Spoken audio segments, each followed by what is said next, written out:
Hey guys, welcome back to my channel. If you like any of the videos, you like what you're hearing, you like what you're seeing, please hit the like button, subscribe button, share it out. Here we talk any sports, but it's been mainly football. We get some great coaches on here. Anybody that wants to come on and talk some ball, you guys got an offensive play you like, offense you just want to talk about, defense, a drill, anything unique you do, or if it's just as simple as ever and you want to come on here and present or talk, please reach out. I love talking ball. I love meeting people and building these relationships. I'm having fun. So please share this out. Let's get this growing. I appreciate all of you, and I hope you enjoy the channel. Hey guys, welcome back to the show.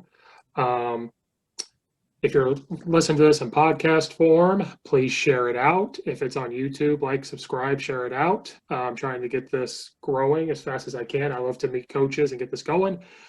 Today, I have another great guest with me, Coach Watkins. If you don't know who he is, you might have seen him on the Chief Pigskin Under the Lights show. That's where I got to meet him. I got to be on there for once or twice. It was their worst one ever, but I got to be on there.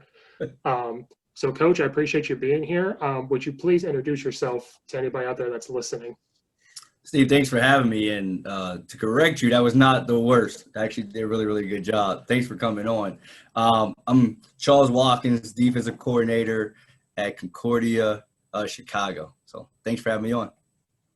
No, thank you for coming on. I think you're my first college coach on here, so we're going to get that off the bucket list. So the first question I ask every single person, and then we go from there, is how did you get into coaching? Because it's a rewarding profession, but it's a tough profession, high school or college. Like I'm losing my hair as we speak from doing it. So what got you into coaching and where you are today? Gotcha. Yeah, great question. For me, it was the profession allowed me to stay around football. I love football, grew up playing football, played college football, played arena football, was 24, 25, didn't know what I was going to do the rest of my life. Was fortunate to interview and got a job at Coe College. Was on the defensive side. I played college ball on the offensive side. And just being on the defensive side opened my eyes. It allowed me to be a sponge. I didn't know anything. You go into it, you think you know everything, you know nothing. So it's the most humbling profession as well. I soaked it all in. I had a great 2 years, two different defensive coordinators. It allowed me to grow and grow. Then I had the opportunity to go to Rutgers and get back on the offensive side, work under a great wide receiver coach. I was his GA coach, Lester Erb. And now I work here under Coach Aubrey. I'm his defensive coordinator as well as the recruiting coordinator. But like you said earlier, this is a great, rewarding profession. And I'm continually learning, continue to learn, continue to grow. And, you know, that's kind of been my coaching journey. I've been here for 2 years now. And I've learned a lot from year one to year two. We're able to practice this fall. And it's been a lot of milestones that us as a staff, we have able to click on the film and see that our defense, the growth from week one to now. So playing offense, did you ever think you were ever going to coach defense? Because when I was young, I wanted to coach till I was 15 years old. Like I knew that's what was going to happen. And I played offensive line and defensive line, but I was like offense, offense, offense. I got to Charleston High School, and he said, "You're going to do the JV defense, help out the defensive coordinator on varsity, and the only thing you're going to do with offense is running backs." And it opened my eyes. It helped me do offense more now. I'm offense again, but it opened my eyes. So did you ever think it was going to be defense? Or was like, I want to do offense since that's what you knew?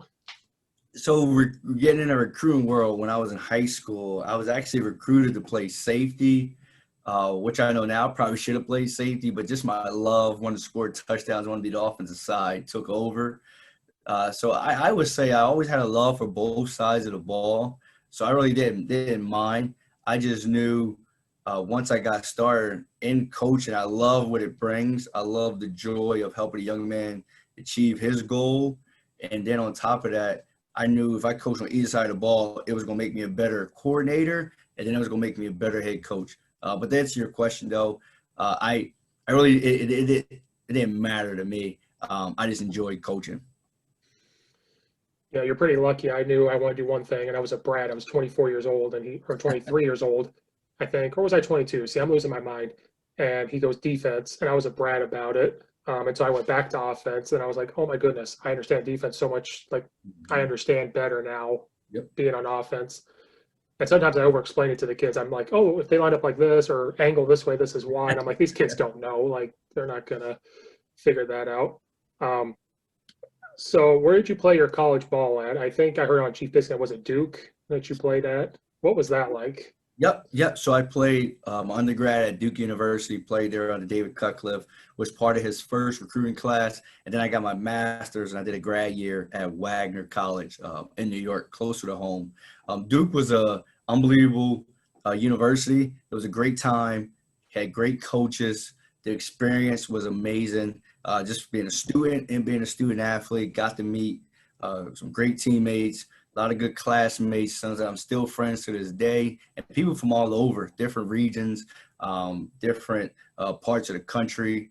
So that was exciting time. Basketball won 2 years, my freshman year and senior year, so that was great to experience that. And then to see the growth that we had from my freshman year, so I think we maybe won 3 games to my last year. We were, playing Johnny Manziel in a bowl game. So just to see what we was able to do as his first class and got it to kind of heights of where it's at now. And of course, right now we're 1-4, but just to see that, hey, it was a period of time where Duke was, bowl eligible, I think, for 3 or 4 years in a row, and to be a part of that foundation is incredible.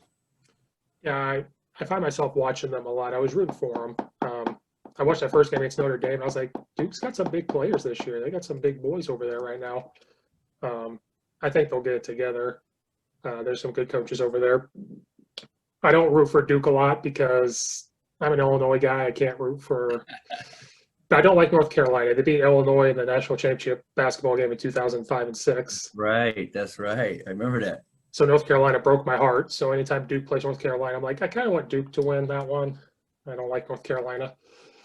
Um, so you being the recruiting coordinator, how has COVID affected all of that, like football in general for you guys and the recruiting stuff? Like, I think recruiting's all over the place with Division Ones and Division Threes. How did that affect all you guys and what you do? I think it actually kind of helped us because I feel like a lot of universities depend on their facilities, depend on their jerseys, depend on what the school has. Now it forced coaches to get out of their comfort zone. Now you actually got to get to know this recruit. Now you got to be able to relate to them. Now you got to bring that personal element where now you got to call them. Now you got to get on Zoom with them. So it really was great for me because that was things I was already doing. I was already building that genuine connection. I was already reaching out to them, but it also allows us to get creative too. Now we can have a virtual visit. Now we can have a video and send it to the recruits that's in Georgia, that's in Texas, where maybe they can't come in here because they're in the season. We can send them everything that we have to offer, and then when their season over, they can come up here and visit. So it just, I think for us, it really benefited us, but it also allowed other schools to know, hey, maybe we weren't as good as we thought we were as recruiters. But for us here at Concordia Chicago, it's been great. But I think it takes a whole team, not just me as a recruiting coordinator. It takes all of our staff. It takes our head coach. We have a plan, and we executed that plan. And I think so far, in our 2021 class, starting to shape up. Yeah, I know when this first happened, people were freaking out, but I saw people like, no, I can call them, I can text them more, I can Zoom call them.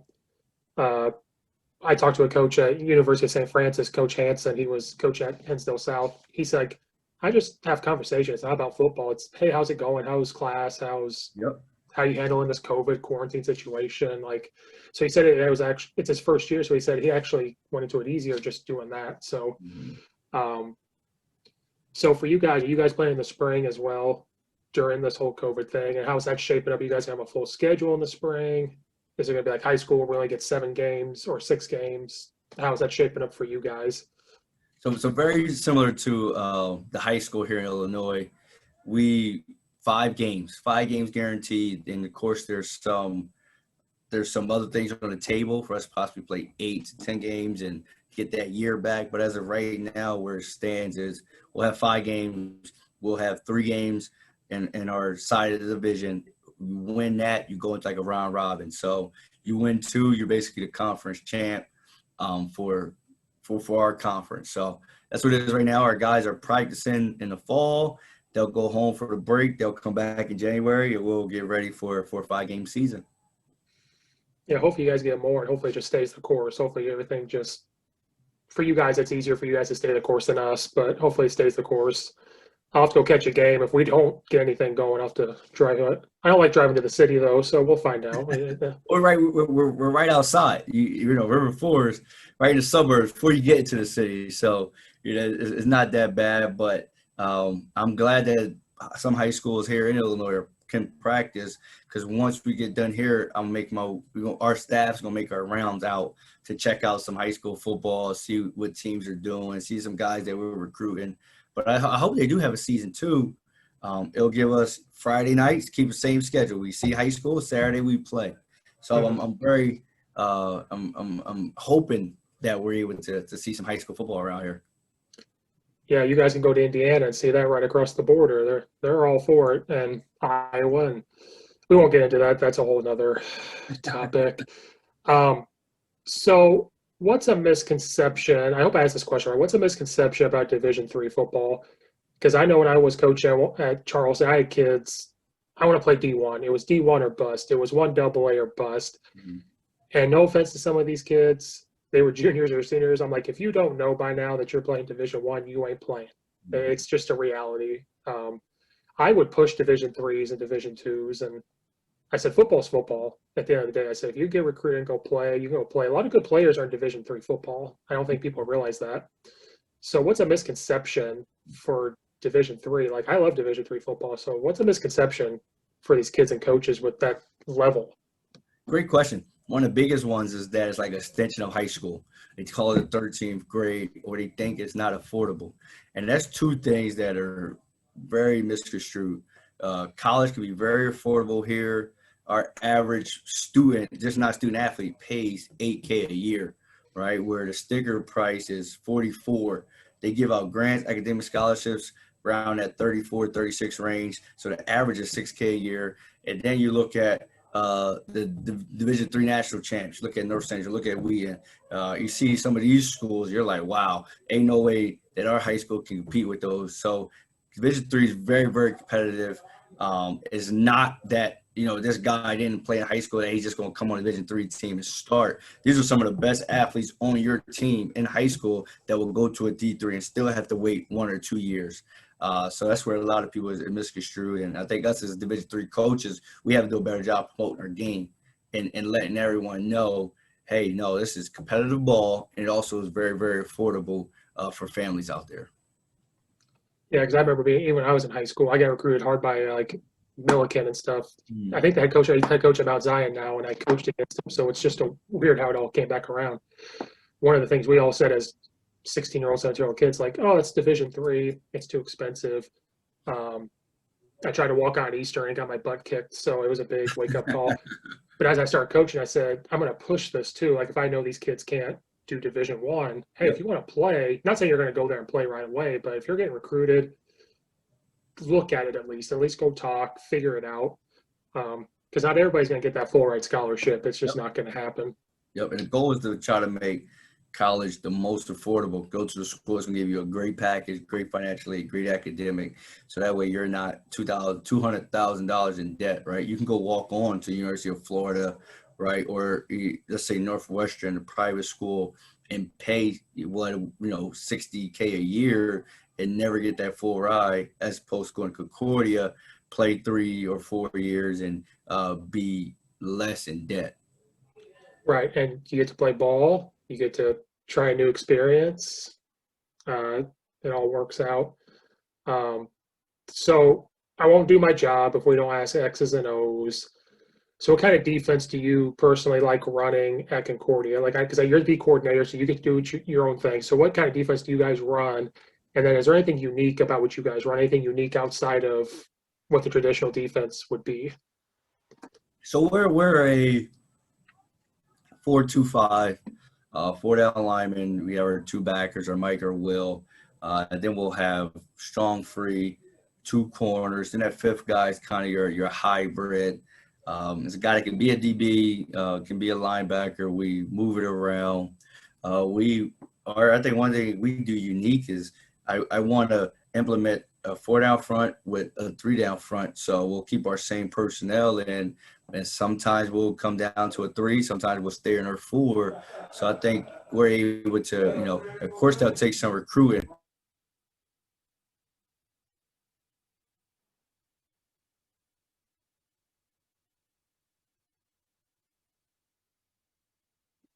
Sorry about that. We got some recruits in here, but we want to just make sure that we keep that offense off balance. We want to do a good job of mixing it up so that old line they're not able to make their checks or make their counts. So I think there's one unique thing that I haven't seen at our level yet. I think it's trickling down. You kind of see Bama, you see Georgia, you even see Clemson.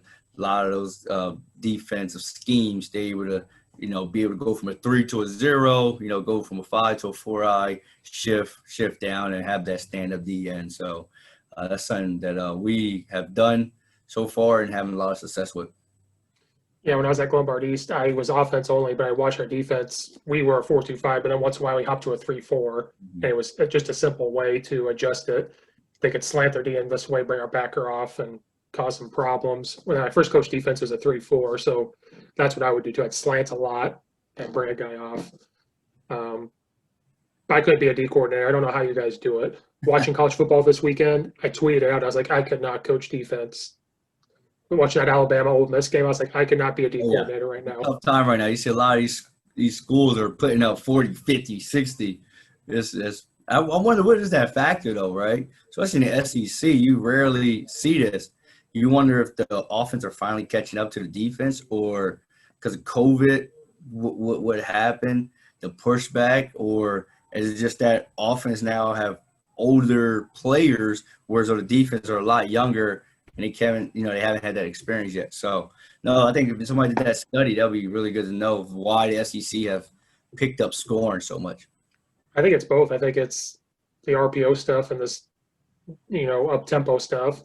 Then I think it's COVID because Navy, they said they didn't tackle really until their first game. So I think COVID had a lot to do with it. And then I was talking to somebody yesterday. I said, I think it's, and you correct me if I'm wrong, I feel like it's almost easier to implement an offense on Zoom than it is a defense. So I feel like defense is a lot of looking, a lot of reacting, a lot of if this happens, this happens. Yep. Where from an offense perspective, I'm like, well, if he lines up here, you just go right here. I don't, if that makes sense. There's no on the fly. It's just he does this, do this, and that's it.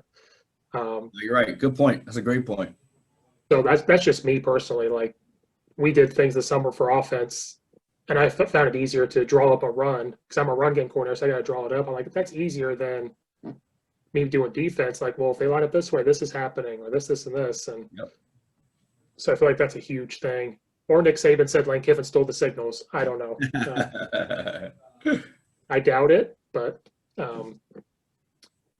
so for you guys, what's for your defense? What offense gives you the most trouble, if any at all? Gotcha. I would say if you have a good quarterback, I think they'll give anybody trouble. I think that makes the scheme go. Because we all could say this scheme works or this scheme works, but I honestly believe if you have a quarterback that you can go 4 wide, 5 wide, can get rid of the ball quick, can make adjustments, can be your extension of your coaching staff out there, then we're going to have a tough day with that team. And I think that's the ultimate equalizer, is having that guy out there that can make your scheme work. Then outside of that, I would say just triple option too. Triple option. We don't see it as much. So our guys have to remember their base rules. Our guys will have to tackle well in space, make proper checks. So between having a really, really good quarterback and then also that triple option factor. You're seeing a lot of offenses go backwards now. We saw this up-tempo spread. Now I think you're seeing teams stay spread, but they're bringing the H-back, tight end, the right option. They're going back to wing T philosophies, actually. Yep. I hate to say it because I love the spread stuff, but we're going back to that, and it's causing teams' defenses problems because well, in college, I'm looking at, they're built to stop this. Yep. Now you're going back. Like Oklahoma, for example, they ran the ball so much against Texas, that GT counter, just because they could, Yep. because Texas wasn't built for that. They were built for the spread. And like Clemson, they said, we're going to recruit like Alabama, and now they have SEC players. And when teams try to run the ball against them in the ACC, they can't. They're not. Clemson can stop the run now because they have the big time run stoppers, because they know they're going to play Alabama in the national championship game. So, but now you're seeing Alabama pass the ball more. Yep. So You're seeing across the board also too with Alabama. Their philosophy have changed over the years. Before they were getting the Terrence Cody's of the world, the 6'3", 6'4", 380, right? Nose tackle. Now they're getting a lot slimmer. They're getting faster because the teams are going to spread. Because it is working. Like you said, Nick Saban, their offense, they're slinging it out. Before, there used to be 22 personnel. We're going to hand it off 30, 40 times, have a game manager. Now that, Jones is looking really, really good. He's slinging the rock, making plays. Those receivers are incredible, but also doesn't hurt to hand it off to Najee Harris, who can go for, 200 yards, right? 3 touchdowns. So, no, you're absolutely right. You got to be able to adapt with this time, and recruiting definitely helps with that. So I think on one of the shows with Coach Albaugh, who, it's funny that I know Coach Albaugh from playing against him. He was a coach and I was a player on another team. And he texted me one day. He goes, I'm old after you said that. He goes, I'm pretty old now that you brought that up. I think you said something about the wing T. Why do you like the offensive side? I'm cursing on here right now talking about wing T. But for you, if you were in a high school and you ran the wing T, why would you run the wing T at a high school or even college? Yeah. So for me, I think one is because a lot of teams, like you said, are gearing up for the spread, so they don't know how to necessarily handle the wing T. But I will also add the up tempo element to it now too, because teams are struggling with up tempo and then they struggle with their responsibility.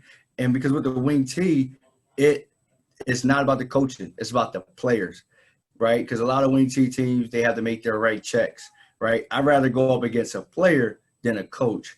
And you don't, especially if I'm in high school, right? I don't know, I'm not going to be able to recruit the players I want. Maybe if I'm at a college or if I'm at Alabama, whatever everyone works there. But if I go to a school that has been struggling for a while and we run it, they'll give us a chance. There's a reason why the Naval Academy, Army, a lot of those schools are in it. It's not because they got the best athletes, because of that philosophy. I think it works. And now you add that up tempo with it. Wow, you got teams on teams backpedaling now. They're on their heels. So, but that's why I would work, because it takes away time possessions in my favor. It eliminates the possibility of two things happening when you throw it: incomplete or a takeaway, right? And allows your defense to rest. I'm a defensive guy. So it allows us no 3 and out, or should be no 3 and out. And if it is, it eats at the clock. And then you score points.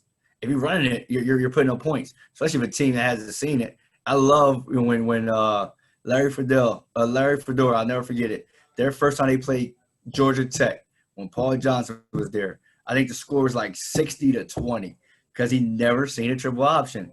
And it looks different on film than it does in person. So that's why I love it. Yeah, I like triple option more than like your old school wing T. Like that, I don't know. But like the veer and all that. Yep. I'm a spread guy, but I grew up playing an option and I coached in it. I like the pistol option stuff. Mm-hmm. And Rick Stewart out there, who does this big time, they're coming up with a pistol wing T RPO system. Nice. That's up tempo. And I got to see glimpses of it. And that is scary looking for it on the defensive side. Like, you got pistol stuff, you got the motions, you got the misdirections, you got the option. Now you're adding up tempo RPO. Oh yeah, so much. And if somebody could do that, I think you're going to see it this year with COVID. A no huddle wing T triple option because they can't be close to each other. So I think you're going to see it. But if someone can come up with it, I think it could be dangerous. The offense is simple enough, just like an air raid. Air raid's simple, but like a wing T stuff is simple. You up tempo it. Got to execute it. Yep. Yeah, I mean, I don't know. My thing with wing T stuff was, and Navy proved me wrong this year. I said, I feel like a wing T team, if you're down 20 points or 30 points, it's hard to come back. Yep. Like I was at East Aurora last year.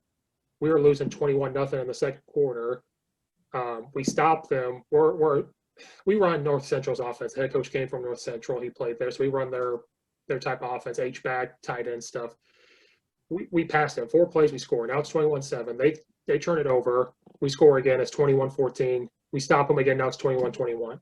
So I just feel like we were in a situation to do that. Until Navy proved me wrong a couple weeks ago. They were down to Tulane and came back. But Navy will go spread and throw it a little bit too.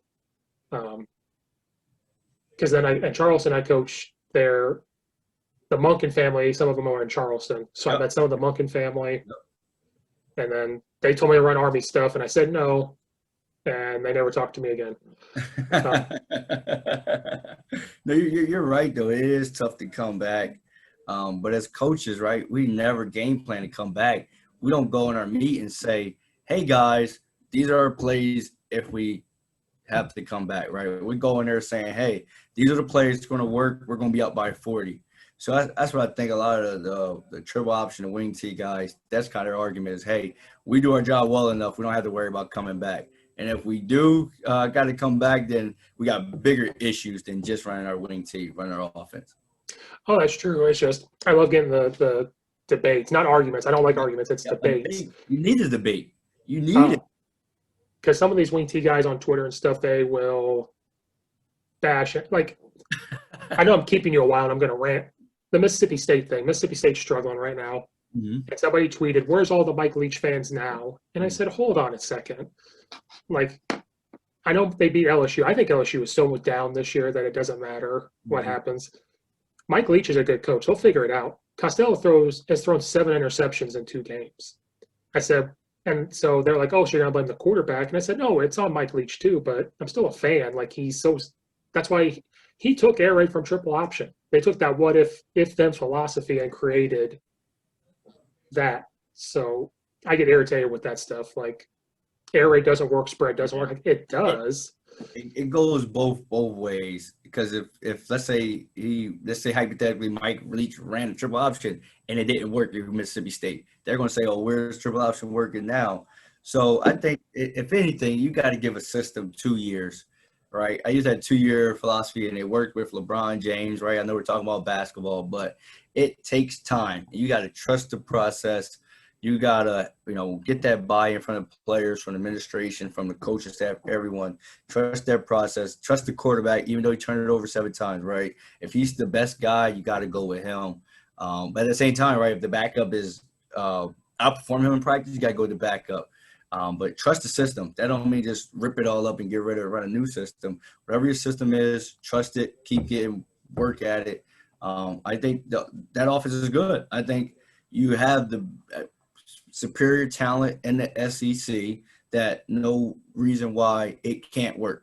So I'm excited to see. I personally, if you listen to Under the Lights, I said LSU was going to struggle. I said Mississippi State's going to struggle just because it's new, because they didn't have that time in the spring. But you see flashes of it, though, when it does work. Right, and then I was on a show with my friend, and he goes, so explain to me, if the air raid, if the quarterback's not making good reads, he's not passing it, why don't they just run the ball?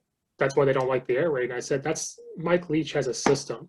Like, don't abandon what you were practicing. Yep. I said, that's why some of these spread playbooks are this thick. Kind of like what you said. Mike Leach doesn't go into a game saying this isn't going to work. Mm-hmm. I like that. Like, you're not going to go into it saying it's not going to work. So why would, he go and say, okay, we're going to run power and inside zone? That's not what they do. Yep. And that's why you see these coaches say, we're going to practice all these air raid plays, but then we're going to have 4 run plays. Just in case that's not working, we have this. Mike Leach is like Phil Jackson. Like, he's going to let him play through it. Like, we got to figure it out. Yep. And it's no different than the wing T or running the ball. Like, what if they fumble the ball? What if they're not blocking? Are you going to start passing it all of a sudden? Right. Yeah, football, I tell coaches this. Football is a simple game coached by complicated coaches. We just got to keep it simple, let our players line up, and then ultimately it's going to come down to the Jimmies and the Joes anyway. So that's where my job as a recruit coordinator comes in at. We can run any defense. We can run 3-4 next year. If I recruit the best recruits in Division III, we're going to be good. Right. I promise you I won't take all your time, and here I am. So we'll get to wrapping up. How did you end up on Under the Lights with Coach Allball? How did that work with him? I'm trying to get him on So here, he and it's just complicated to get yeah, him on here. and I know he's such a busy guy. He Yeah, really is. Um, he asked me to be on it as one of the shows at first. Had a great time, and was home during COVID. So I'm watching a lot of ESPN. I'm also watching Shannon Sharp and I can't think of his name, but Skip Shannon Bayless. Sharp, Skip Skip. Bayless, yes. Yeah. So I'm watching them two. And I'm like, man, wow, that looks pretty cool. You get to talk about football all day or talk sports all day. So I asked Nate, I was like, hey, would you mind if I be a co-host for a week? And then a week turned into a month, turned into a couple months. So that's exactly how it went. I reached out to him, asked, can I be on it? Because I wanted to get that experience. I want to see what it was like. Because that can be, once I'm done coaching, right? If I'm, fortunate to be in this profession for a very, very long time, maybe I can get into a next realm, what's my next career. So just always looking and trying to see how long I can stay around this game, right? Because, it's coaching, either you got fired or you're about to be fired. So just trying to make sure that that I'm different careers I can be prepared for. Yeah, me and my best friend growing up, we would watch Stephen A. Smith and Skip Bayless on ESPN. We were 15, 16 years old, and we always said we want to do that. And we just never did it. Well, when I started this, like 2 weeks ago, he said, I got to see him. He came up to Chicago, and I got to go see him. He goes, why don't we just start doing that for your podcast? So we've done two now. Nice. It's a college football recap. Sunday mornings, we wake up and we go over like 6 games and we talk about it. And it's cool because he doesn't coach. So he played in high school. So he's coming from a fan side of it, kind of, and I'm coming from the coach side of it. Yep. So it's funny you said that. We started doing that on Sundays, either in the morning or afternoon, because we have time. That's what we have. We have this time. So, well, Coach, that's all I have. I appreciate you coming on. Anything you want to say to get guys to come to Concordia? I have some coach friends. We can get them to come over there. Well, first, send me that link on Sunday. I'd love to come check you guys out. But to all the coaches listening or recruits, Concordia, Chicago, we're located right in River Forest. Great university that cares about academics first, student athletes. And we want to help you become a better person first.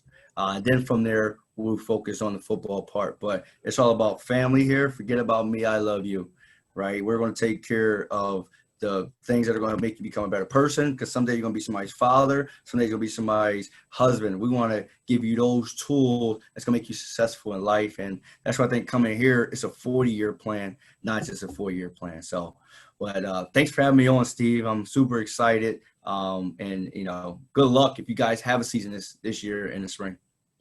Yeah, thank you. And I'll send that out to some recruits. I got coaching friends all over the state. We'll send them that way. I'll send my kids that way too, if we play. But we'll get there. So I appreciate you coming on. Anybody out there listening, stay safe, and we'll see you next time.